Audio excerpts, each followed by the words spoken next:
Good morning. Have a nice day. Happy Sunday.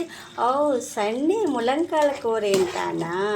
నాకు Sunday Monday ఏముంది friends, శనివారమే చాలాసార్లు చికెన్ మటన్ వండాను కదా, సో షూట్ లేదు, కాలికి దెబ్బ తగిలింది కదా, అందుకే షూట్ లేదు.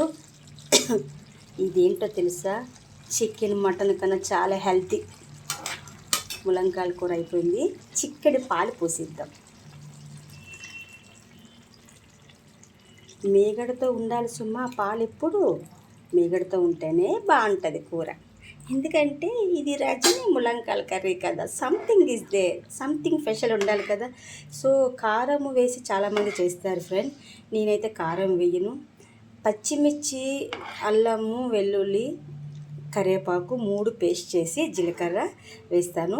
సో పాలు అంటే రజని మనసు కదా, ఇరిగిపోతే ఎట్లా అంటే కారం వేసినా ఎరగమనుకోండి.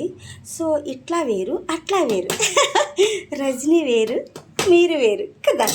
సో కొత్తిమీర ఫినిష్ చేసేద్దాం, ఒక 5 మినిట్స్ ఉంచి దించేద్దాం. అమ్మ నాన్న ఆవకాయ రజనీ కిచెన్లో ఉండే ములంకాల కర్రీ ఎప్పటికే బోర్ కడుతుంది. ఫస్ట్ ఇంకొంచెం పాలు వేద్దాం, నష్టం ఏముంది, పాలు హెల్తీయే కదా.